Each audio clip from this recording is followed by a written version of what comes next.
Hi, it's Dennis Daly.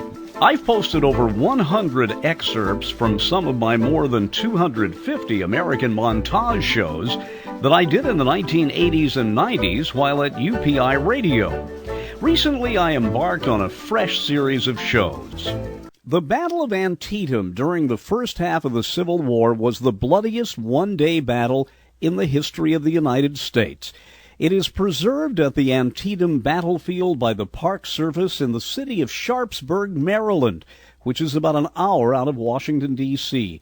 Keith Snyder is the Chief Resource Education Director and also the head of visitor services there. Keith joins us by direct wire from Sharpsburg.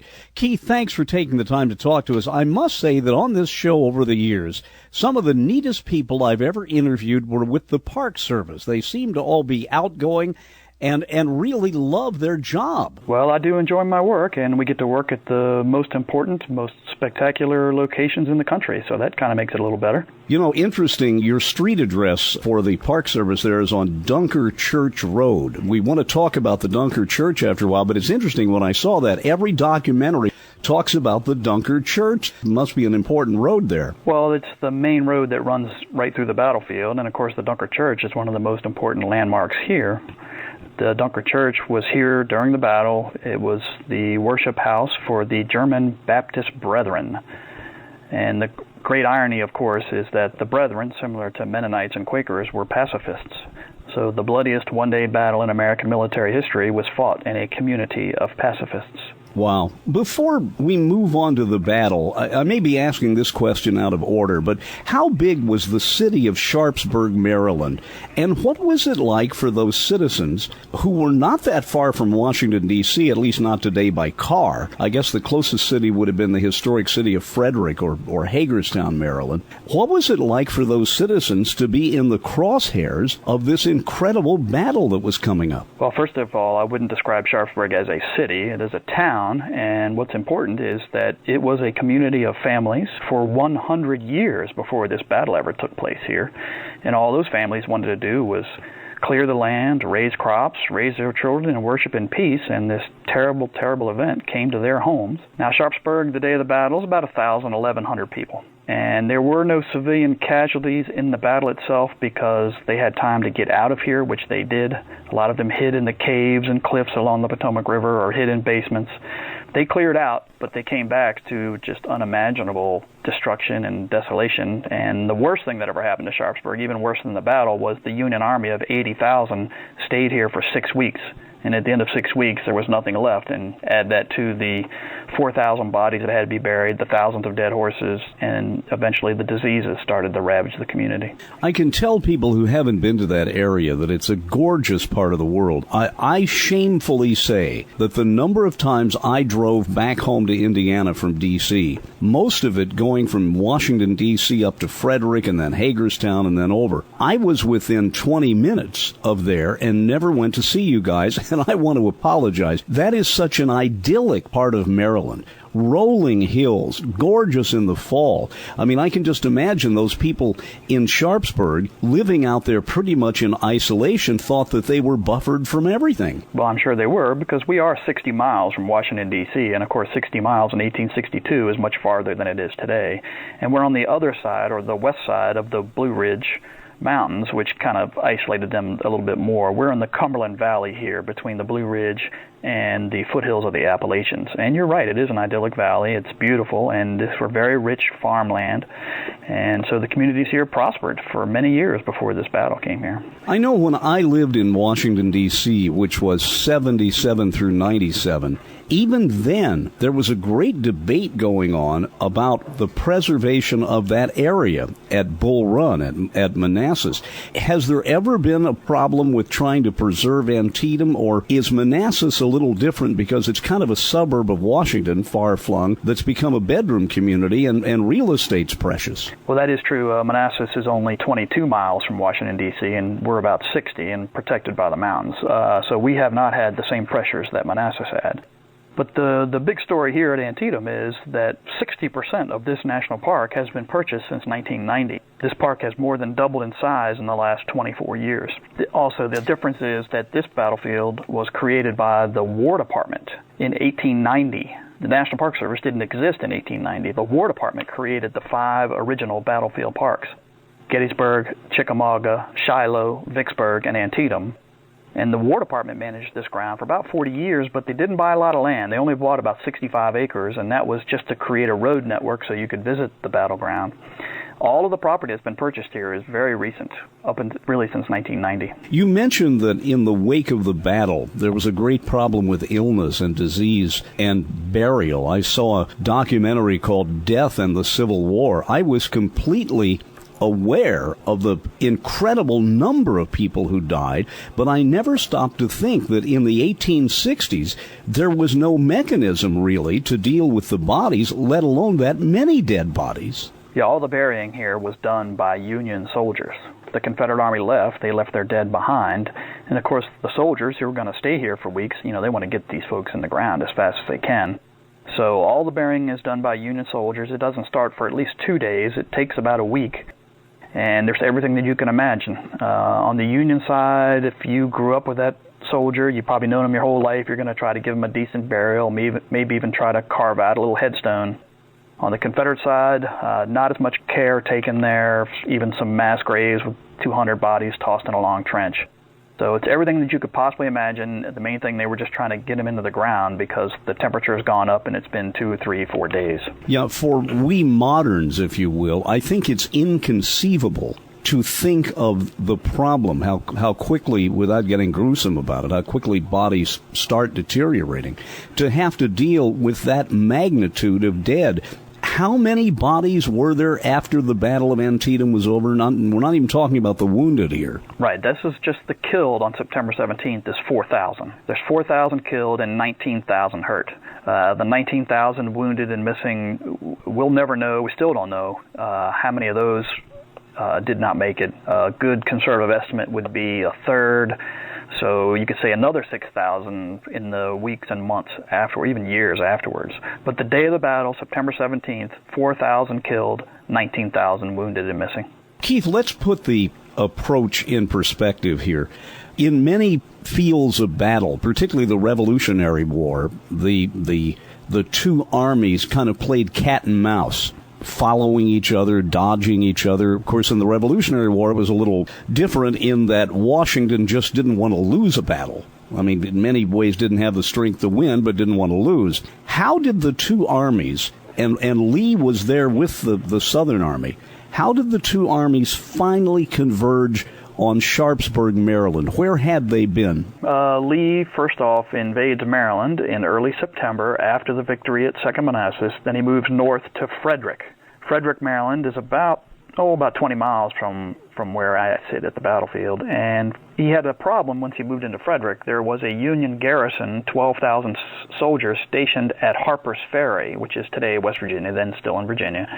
And these soldiers were on his line of supply and communication back to Virginia. So after arriving in Frederick, Lee divided his army to capture the Union garrison at Harper's Ferry. He sent half of his soldiers there under the command of Thomas Jonathan Stonewall Jackson. He sent about a quarter of his army to the mountains to watch the passes while Jackson went to the ferry, and another quarter of the army moved north of the battlefield to Hagerstown, Maryland. So basically, Lee invades Maryland, then divides his army to capture Harper's Ferry. The Union Army reacts, marches out from Washington, George McClellan commanding. They have about 80,000 soldiers. Lee has about 40. The armies first meet each other on South Mountain. That's about 6 miles east of the park. What is called the Battle of South Mountain on September 14th. The Confederates are driven off the mountaintops. Lee is pulling back from South Mountain and is looking for another place to take a stand because the point of this campaign, Lee is looking for a battle. He wants a battle. He was convinced that he could defeat the Union Army once and for all and end the American Civil War. So he's looking for a battle. He didn't think it was going to take place in Sharpsburg. That was not part of any original plan, but he did take advantage of the natural terrain here, the high ground, the protection of the creek. Good road network. Harper's Ferry is captured by Stonewall Jackson on the 15th of September. Then he moves his forces north, and the Confederate Army gathers here on the 15th and the 16th. The Union Army gathers on the other side of Antietam Creek on the 15th and 16th, and on the 17th on a Wednesday. That's when they try to tear into each other and destroy each other. The one thing about Lee, now I grew up in rural Indiana, albeit in the southern part of the state, which was kind of Kentucky in a way. I really think that a lot of Northerners don't realize what an incredible tactician Lee was, and the compassion of this man. I mean, obviously both sides were sick of the war. They didn't know it was going to go on for another 2.5 years. But the fact that he wanted to get the war over, I have never read or seen anything about Robert E. Lee that wasn't extremely complimentary to this guy as a humanitarian. Well, there's the great contradiction, isn't it? Absolutely. He gave specific orders to his men to be kind to the citizens of Maryland because they're looking for support here. Now, Maryland is in the Union, but it is a slave-holding border state, and there was a lot of Southern sympathy here in this state. So Lee is actually looking for support in the state of Maryland, and so that's one reason he ordered his men to go lightly on the citizens here. Of course, moving into this part of Maryland, northern western Maryland, was mostly a pro-Union area, and that was one of the issues that Lee faced as he moved north, moving into more pro-Union territory than pro-Confederate. And so he was compassionate, but at the same time, he's trying to create a nation and win independence, and the only way you can do that is through force. Now, in sports, we talk about having the home team advantage. I know that many of the Southerners knew their area well, and of course the Northern troops come down, they don't know the area, so many of the Southerners who were riflemen were much better at fighting on their home turf. Do we see that in the North also? Do you see any real difference in the attitude of the troops when they're essentially their part of the country is being invaded rather than them being the invaders? Oh, I think that had an influence here, certainly for many of the Union soldiers. But as far as just an understanding of the area, Lee did have one piece of help here. One of the members of Stonewall Jackson's staff, an officer named Henry Clyde Douglas, he actually grew up 5 minutes from the battlefield, knew every back road, knew the citizens, and so that one officer did make a difference in the knowledge of the area, because neither side planned on ending up here. Neither side really knew this area except for Douglas, and Douglas did provide some important intelligence to Jackson and Lee because he grew up here. But I do believe that there was some inspiration for the Northern soldiers to turn back this invasion, surely. You talk about intelligence. Is it not Antietam where a message from Lee is inadvertently intercepted, giving the North advance information on how he was splitting up his troops? Was that Antietam? That is. It's called Special Order 191. When Lee arrived in Frederick, as we talked about earlier, and he divided his army to capture the garrison at Harper's Ferry, that order was actually written out. Copies were made, and one of the copies was lost.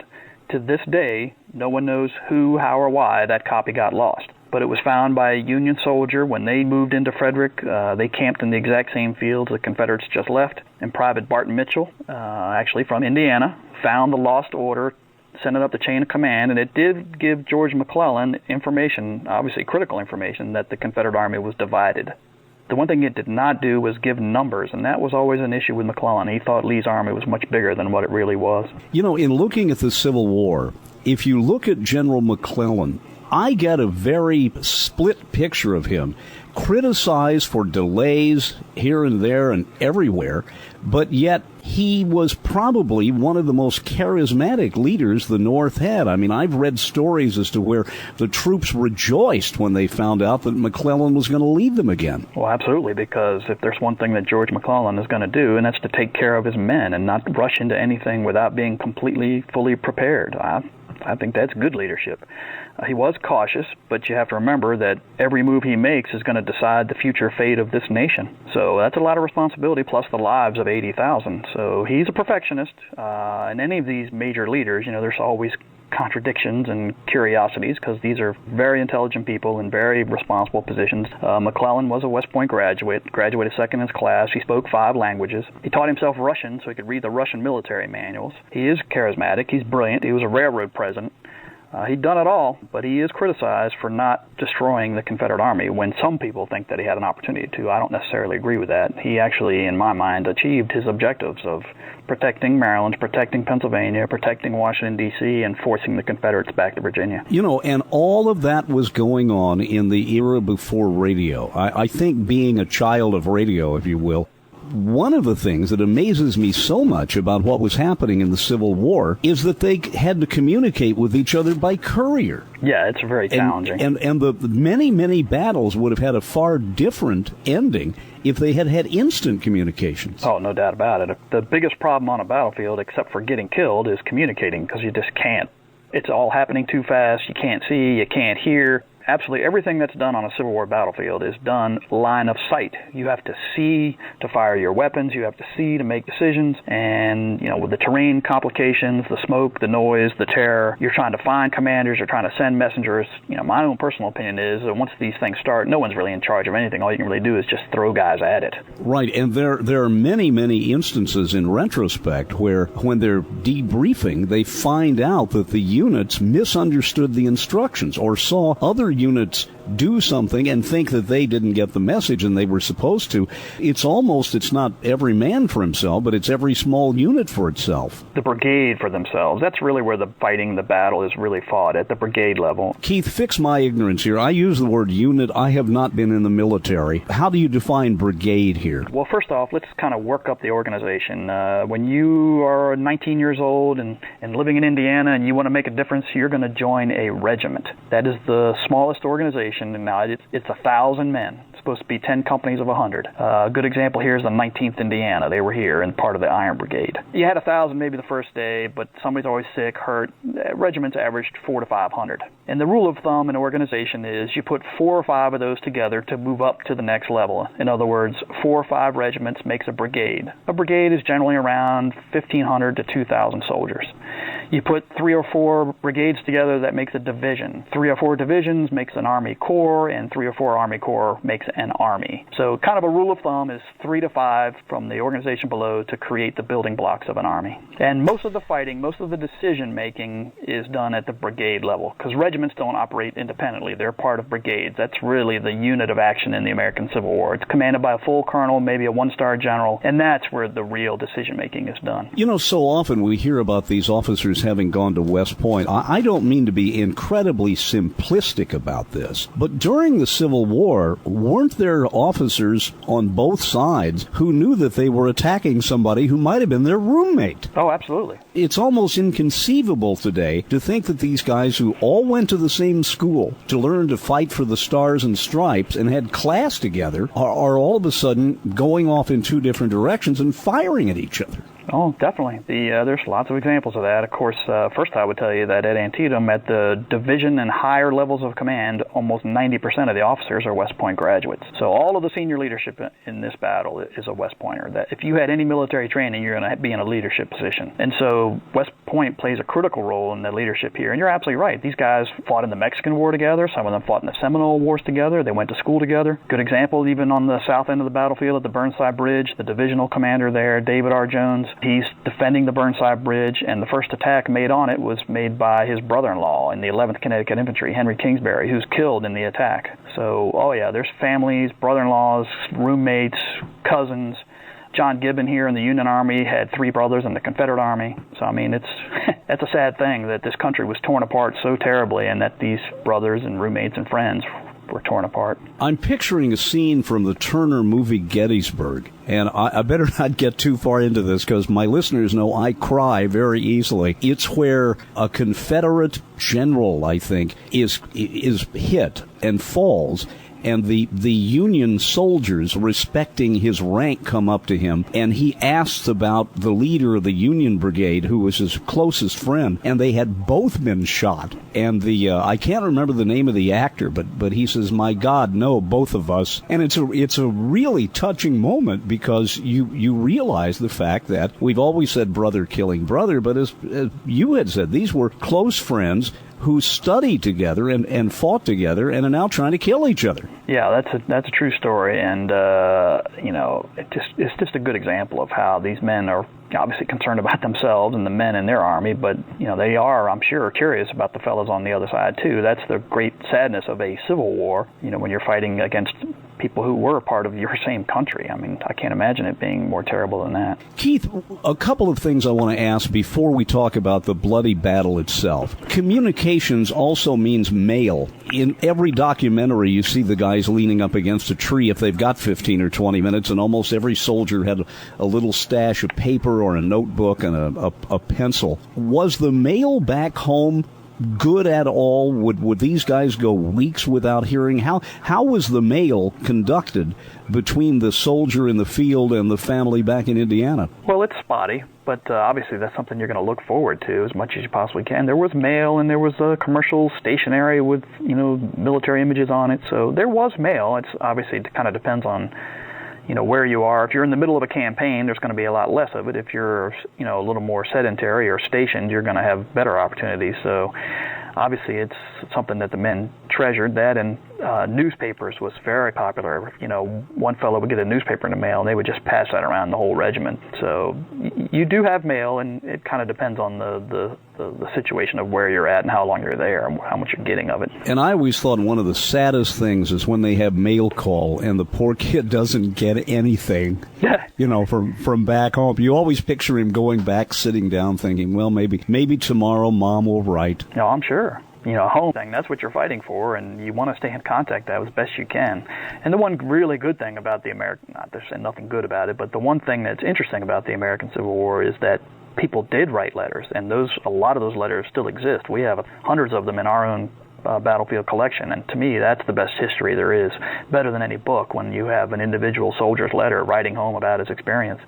And I'm afraid that today a lot of that's lost because everything's just text and email, and it just disappears into the vapor. And so we're gonna miss something for historians 100 years from now. They're not going to have the same kind of experience that I've been able to have with Civil War soldiers. Well, and the thing too is the average guy wrote beautifully, and also, and I'm sure it's been that way in every war, a preponderant number of those letters contain the statement that I am going to die. Well, they're certainly worried about it, especially when you come into a place like Sharpsburg, where your chances of that are pretty good. In the Confederate Army here, they lost 1/4 of the army. 10,000 out of 40,000 are shot down. So, you got a 1 in 4 chance that you're not coming away from here. Keith, I have often heard reports that they were using old-style tactics with new weapons.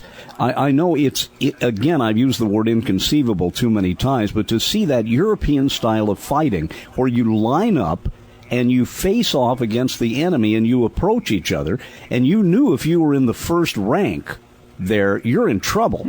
But those guys fall, and then the guys come up in the second rank and they fall, yet they were using pretty new weapons in a way. And I think the combination of the old formation and the new rifles, they didn't quite yet realize that this is suicide. Well, any large organization, including the United States Army, is slow to change, and the weapons were advancing, but it's still about building combat power.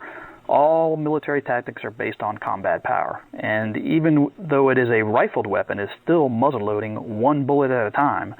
So the only way you can create damage on your enemy and to create a great volume of power, you have to have a lot of men. And the most efficient way to move a lot of men and to maintain control in a smoky, terrifying battlefield is to move them in formation. It was still the best way to do it, but as we saw in the war, as it goes on, they figure out that standing in a field not so great, so they start digging in, and by 64, the shovel becomes as important as the rifle, and you end up with huge trench lines and fortifications like at Petersburg National Battlefield.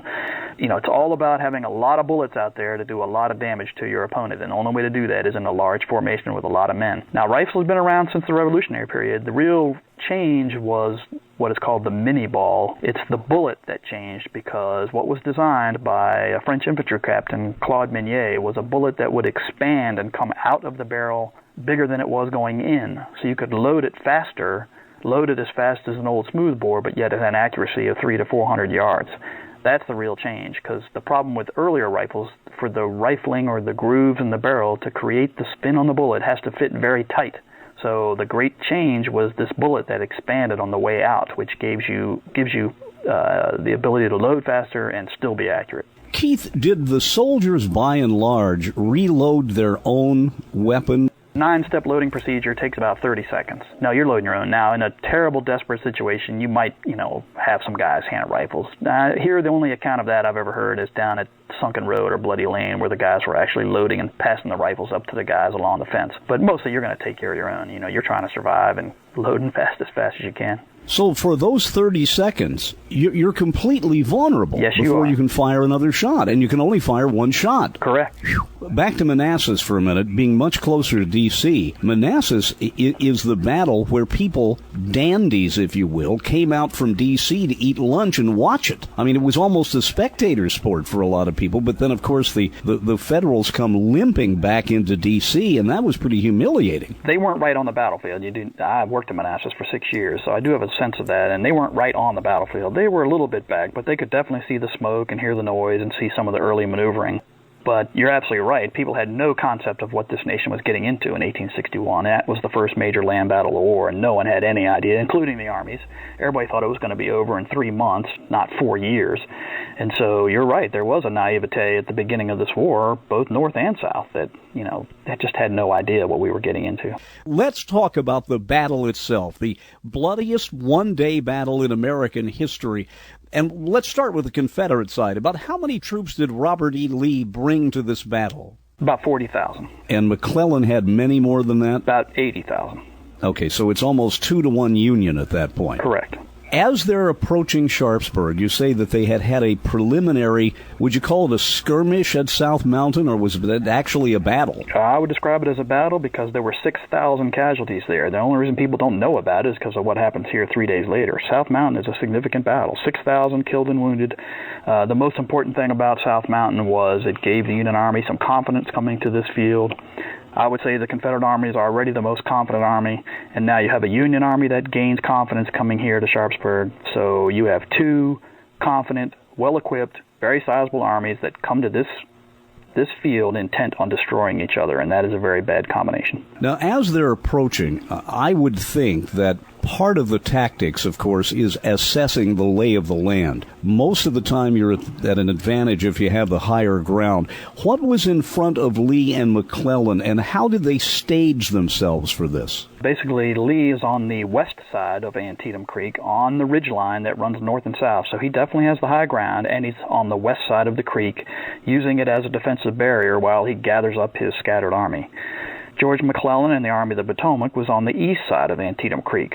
Of course, McClellan, he wants to attack, and so he's going to use 3 stone bridges to establish his battle plan and to prepare to attack. There are 3 bridges across Antietam Creek in the area. The Army of the Potomac used all 3. Basically, the idea was to cross over the upper bridge and attack the Confederate northern or left flank, and then send a second attack south to cover or to cross what's called the lower bridge. That's the bridge that becomes famous as the Burnside Bridge, and then the third and final assault into the center. So basically they're both on high ground on opposite sides of Antietam Creek, and McClellan is going to use the bridges to cross and get at the Confederate Army. So Antietam Creek was a sizable enough creek that it wouldn't have been advantageous to try to ford it. There were 3 stone bridges there. 3 stone bridges, and the Army also used 2 fords to cross. The problem with Antietam Creek, it's fairly deep. It's about waist deep. It moves pretty quickly, but it's very muddy, steep banks, lots of underbrush. You are forced to use the bridges or a ford where it's shallow and you can cross, and there were 2 of those that were used during the action. So, now, for how many hours or how much time had they been getting ready for the battle? Were they in place for a day, 12 hours? Basically, the armies were gathering starting on the 15th. A pretty sizable number of forces here on the 16th. McClellan even considered attacking on the 16th, but it was so foggy that morning you just could not see anything. We get a lot of fog here in the mornings in the fall because you have the Potomac River to the west and Antietam Creek right down the middle, so that creates a lot of fog. So he was almost in position on the 16th, and of course the night of the 16th, in preparation to get at the Confederate Army, McClellan sends 2 Union Corps, 15,000 soldiers, across the upper bridge, across Antietam Creek, to move in on the north end of the field to attack Lee's left flank. So there is a major movement the night of the 16th in preparation for the attacks at dawn on the 17th. So at first light, who fired first? Well... Or do we know? Well, I would probably I do know that the battle really opens with the thunder of artillery. There were 520 cannons here, fired over 50,000 rounds of ammunition during the day. Probably the first shot came from Confederate artillery on the Union soldiers that had moved in the night before. Then there's a major artillery barrage coming from all directions as the Union infantry moves south right about 5:15 a.m., even though the sun hasn't even gotten up yet, and they're moving south through the dampness and early morning fog. That must have been pretty, well, battle is terrifying, but to be a young guy out there toting your weapon, and you can't even see where you're going hardly, and you're surrounded by the whiz of bullets flying overhead. I mean, this is worse than any horror movie. It's pretty horrible, and then when the people start to fall around you, or the guy standing next to you has his head ripped off by an artillery round, or in the 6th Wisconsin that morning, the first shot of the day wounds 11 and kills 2, tears the foot off one soldier, tears the arms off of another. Good morning, welcome to the Battle of Antietam. There's your alarm clock, and then you got to get up, get in line, and head into combat. It's and not everybody could do it. There is accounts here of soldiers that ran away. They just couldn't take it. How many different, I may be using the word division improperly here, of soldiers were there on both sides? I mean, was this 100% of the Union Army going against 100% of the Southern Army, or were they holding back parts of it? I'm just trying to picture this in my mind as they converge against this creek in rural Maryland. Well, both sides are going to try to keep soldiers in reserve for critical moments, obviously, or if you need soldiers at a desperate moment. So there is that. The Union Army particularly kept some men in reserve. What these men studied was to always protect your lines of supplies, protect your lines of communication. So you're always going to keep some soldiers back. But the big difference here as far as maneuver and sending soldiers in is that primarily the Union Army is on the offensive, which always is harder. You're maneuvering and you're going across very difficult terrain, including Antietam Creek. And the Confederates were primarily fighting defensively, but they also had what is called interior lines. In other words, the Union Army is making big sweeping attacks while the Confederates are moving within their line of battle. And that's always a great advantage. That's a tactic still used today. It's always good to have interior lines where you can move within your army easier and faster to react. Over how large an area, Keith, was all of this fighting going on? Well, the battlefield is about 3,000 if you added the entire combat area. Now, today the park is 3,000 acres, but you could maybe, 4,000 acres if you included more of the maneuvering. So 3,000 acres for sure. It's about 3 miles long by a mile wide is basically the size of the battlefield. How late was it in the morning before things really started getting bloody? I mean, you picture that when the first shots were fired, men were falling, but the really strong part of the encounter would happen about what time? Well, it's all day from the moment the sun's up till the sun's down. I mean, a man is killed or wounded here every 2 seconds for 12 hours. In the first 4 hours, 10,000 are shot down. So, I mean, it's from the first moments all the way till the end of the day. There is no period where they're not slaughtering each other by the thousands. So this is a dawn to dusk battle. 12 hours of combat, basically 5:30 a.m. to 5:30 p.m. Now let's talk about that little church, the Dunker Church. You mentioned that the irony of the area was that there were so many pacifists there who had gone to this part of rural Maryland as kind of an oasis, if you will, away from urban society and all the problems. Why was there a push to take the Dunker Church? To whose advantage was that? It sat in the middle of the Confederate Army on some of the more prominent ground on the field, and it was a target, and most of the Union men who were marching towards it had no idea it was a church. In fact, most of them thought it was a schoolhouse because it is such a simple, plain building, which is the style of the Brethren. And so it was just a little white building that stood out on prominent ground, and right across the street from that, there were 19 Confederate cannons lined up. So all of the Union attacks in the morning are aimed at that high ground, aimed at that artillery, and they used the church just because it stood out on the landscape to kind of basically just point to their men, go that way, because it really stood out against a backdrop of a heavily wooded area known as the West Woods. One of the most touching places there, from accounts I've heard of Antietam, is that sunken road. That bloody sunken road. You also hear about the cornfield a lot. Put that area and what happened there into perspective for us. Okay, the cornfield is on the north end of the battlefield, and that's really where the first 4 hours of the battle takes place, in and around the cornfield. David R. Miller owned it's just another patch of corn. I mean, there's lots of corn here in western Maryland. It was just a patch of corn that was between the two armies, and the Union Army marched through the corn at dawn, and the Confederates were lined up on the south side of it, and for the next 4 hours, they tear into each other with everything they have and just keep pushing more men in. In and around the cornfield, like I said, between 5:30 and 9:30, 10,000 are killed in about a mile radius, less than a mile. There's no other place like it. There's 6,000 casualties on D-Day, and we had 10,000 here in basically a half-mile radius in 4 hours. So the cornfield is the worst of the worst. As one Texas soldier said, the dogs of war were loose and havoc was their cry. Bloody Lane is farther to the south. That's more into the center of the battlefield. That's where the fighting takes place basically from mid-morning until, 9:30 to 1 p.m.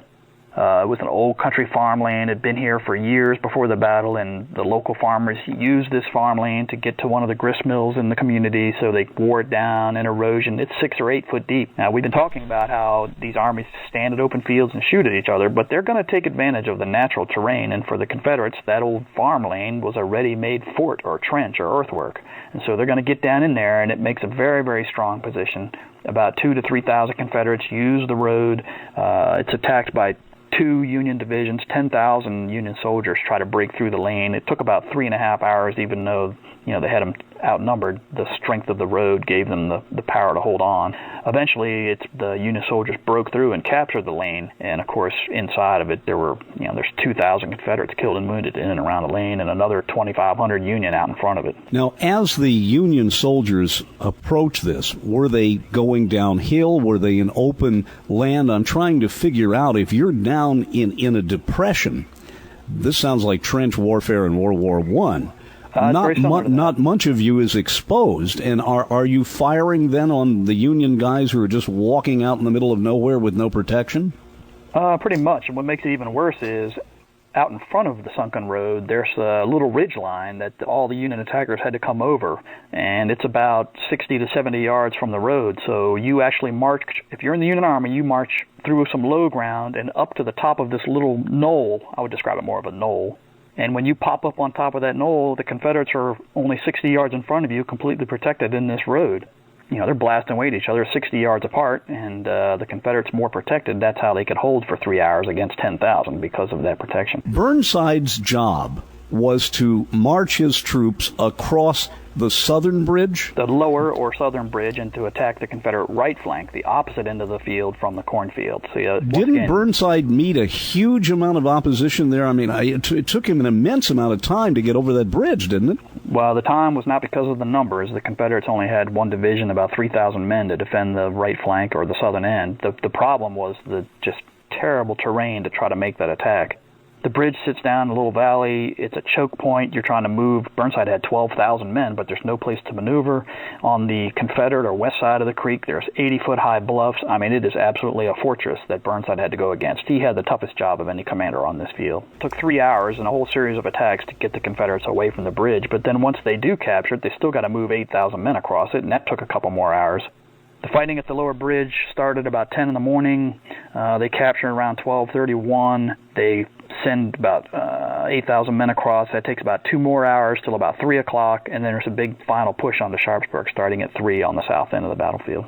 Was Antietam essentially a draw? Well, that's the most challenging question of all, is kind of depends on how you look at it and what happens afterwards. You could argue tactically on the field it was a draw, and you could say that because at the end of the day, everybody's just about where they were when they started. Now, you step back a little bit and go a little farther in time. 2 days later, Lee has to retreat. He's lost 1/4 of his army. He's got to get back to Virginia. So this battle ends Lee's invasion. He retreats to Virginia, so maybe at the operational or campaign level, you could say that it's a Union victory. And in my mind, there's no question in the strategic or large view, no doubt it's a Union victory because of President Lincoln taking the opportunity on the Monday morning following Antietam to issue the preliminary Emancipation Proclamation, changing the course of the war in the nation forever. It would seem that Lincoln was waiting for a victory. I mean, I think if he had that's exactly right. issued the proclamation at a moment of weakness, it would have seemed a desperate act. Absolutely. That's the problem. They were losing all summer. It had been on his desk since June. He introduced it into the cabinet in July, but they said, look, William Seward especially said, look, you can't do this now. It would look just as you said, like a last desperate act of a government on the rope. To make that kind of revolutionary political change takes political power and strength. I mean, that hasn't changed and never will. So he had to have some kind of victory to hang it on, and the victory of Lee retreating to Virginia was enough to make that change. You know, I think one of the great debates you hear about the Civil War as to whether or not the Civil War was fought to end slavery. Certainly, the initial reason for the Civil War might not have been slavery. I mean, I like to put it in the category of states' rights. The right to own slaves. Slavery is the cause of the war. There is slavery before the American Civil War and no slavery afterwards. I mean, I would argue that point. I wanted to hear you say that because we have so many, and if I say apologists, it sounds as if I'm editorializing, but I guess it is my program, so I can say that. You hear so many people today, though, who question that as if that's politically incorrect. No, it's all about slavery. There's no question about it. If the nation could not solve this problem, when we created this great nation in 1776, we created an imperfect union where we held 4 million people in bondage, and we could not figure it out. We could not get away from it. They tried a whole series of compromises, and the situation kept deteriorating. And for Lincoln especially, it was not so much the elimination of slavery at the beginning. It's still slavery, but maybe not the elimination, but it's the expansion of slavery into the West. The growth of slavery is what he was trying to stop, and that's what really leads to the war. So here you have Antietam, and again, how many died during that 12-hour battle? 4,000. 4,000 died. You often hear about a blood-filled trench creek. Was that the sunken road that just became a river of blood, or is that another part of Antietam? No, it's the sunken road. They're piled in there, and it's a very small area. It's just a little old country farm lane, half mile, quarter mile long, and there's 2,000 killed or wounded in there. So, yeah, it's horrific. Was Clara Barton there? She was, and she's one of the greatest heroes of Antietam. She is not a nurse.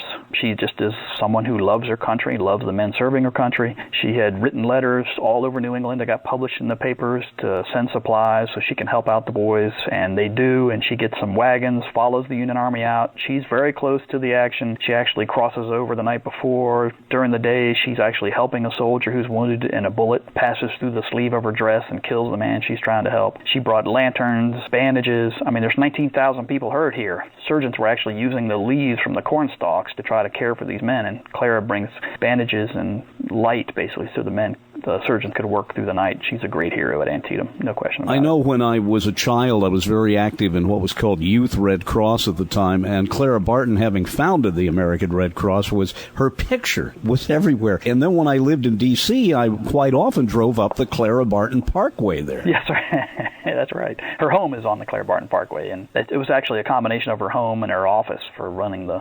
Now, she went to Europe after the war to try to rest. Of course, that's not her style. She went over there and basically discovered the European Red Cross. It was there first, and that's the idea she brought to America and founded the American Red Cross.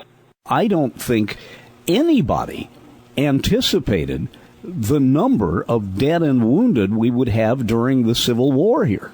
No, it's beyond anything I could have imagined. And, there were more men killed in the American Civil War than all of the American wars combined. We just completed 9.5 years of Operation Iraqi Freedom, and the same number of soldiers died here in 1 day as died in 9 years in Iraq. Same number killed. Well, I feel a little fortunate. Boy, that was a bad segue to use the word fortunate there. I feel fortunate that when I was in high school, I was in high school 61 through 65. Because it was the 100th anniversary of the Civil War, we got brand new history books. We practically followed the Civil War day to day. Wow. A lot of that, of course, all these years later, I've forgotten, but I found it immensely interesting. I was very fortunate that I was there at the right time. Well, the centennial was a big time for Civil War history, and we just, of course, are in the process, even still, of going through the 150th anniversary. We had our major events in 2012, and it was probably the best week of my professional career, and we had a great turnout, and a lot of people really enjoyed the park, and so there's still a lot of fascination. This park gets about 300,000 people a year, and so people still are interested because it is such a crucial moment in our history. I would argue that the nation you live in today was created here on September 17th. Keith Snyder, what is it like when the light bulb goes on top the head of a grade school student, for example, when you're explaining this and you look down and you realize these kids are getting this. They finally understand what happened here. Well, the big thing, which is always a challenge, is trying to get young people to understand the sacrifice. I mean, it's just so beyond anything they can see or imagine. Now, they do have, the war's on TV every night, so they have a sense of that, but the magnitude has always been the challenge here to try to explain this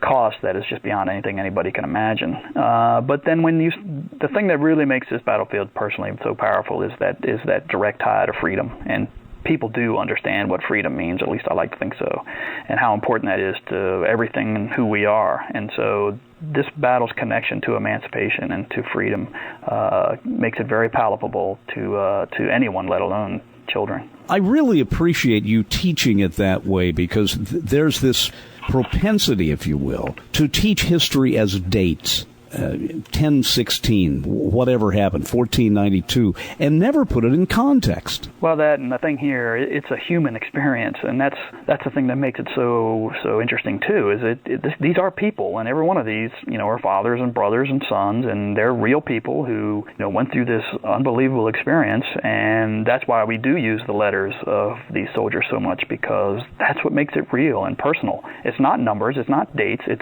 real people who went through this and sacrificed so much to build a much more beautiful nation. Keith, let's talk about a couple of people before we wrap it up here. Longstreet, who, if I'm not mistaken, was probably Robert E. Lee's closest confidant in all of this. What part did he play in this? Okay, Longstreet commanded half of the Confederate Army. At this point in the war, the Confederate Army is divided into two wings. Stonewall Jackson has a wing, and James Longstreet has the other. He has all of the soldiers on the center and south end of the battlefield. And you're right, he is a very trusted advisor to the commanding general. Now, if this is technically a Union victory and McClellan was the head of all of this, why is it later Grant and not McClellan in the final part of the war? The big problem with McClellan and what basically got him fired was he did not follow up. And also, Lincoln has turned a corner. This is going to be total war. The only way we're going to win this war is to basically destroy the Confederacy. We have to destroy it to rebuild it. And that's not McClellan's way of thinking. In McClellan's mind, it's still all about gentlemen armies meeting on beautiful fields and not the hard hand of war that Grant brought east. And that's a very different thing from pre-Civil War to get to that point. But Lincoln is out ahead, and because he realizes that this is going to get a lot uglier before it gets over, and McClellan was not the man to do that, and Grant was. Were there those who thought McClellan should have chased Lee's army when they had the chance, when they were on the run? Oh, absolutely, and that's what gets him fired. The Union Army stays here for 6 weeks, and Lee pulls back to Virginia and regroups. Now, the only counter, I like to give, both sides to the story. One side is absolutely, he should have gone after him, should have ended the war. Lee has been really hurt bad in this battle. But the other side of the story is the men in the Union Army just saw the worst day ever in American military history, and to ask them to just, let's go do that again the next day, that's just not humanly possible. It's just not realistic. I also read once that during Antietam, Lee was everywhere. He wasn't in the front, of course, because that's not where you want your leader, but he was very active, and he had been injured. I think he hurt both hands falling from a horse or something, but in spite of that, it was his horse named Traveler? Yeah, Traveler. The problem was when he got into Maryland, a local citizen had given him a new horse, and to be polite, of course, Lee got on it, and he took a spill and severely sprained both wrists, maybe even breaking one, and he was led around for a lot of the battle. He was actually led on his horse. And you're absolutely right that Lee was everywhere. He was very actively engaged, and that's part of that tactical leadership, if you will. And the thing that always amazed me, that Lee could be on the battlefield, maneuvering units, but at the same time thinking strategically and operationally all at the same time. That's why I think Lee is such a great leader, that he has that ability to look at all levels of war and combat. Keith, what is the next big battle after Antietam? Fredericksburg is the next major battle, fought in December. Ambrose Burnside is leading the army. It's a terrible debacle, and so Burnside's thrown out. They bring in General Hooker, who was a great Corps commander here, now is the Army commander. He leads the Army to the next debacle at Chancellorsville. They throw Joe Hooker out. They bring in George Meade, who was also here. Meade will lead the Army to the Battle of Gettysburg and the rest of the war. Grant comes east. He's the commander of all Union forces. But every commander of the Army of the Potomac was on this field.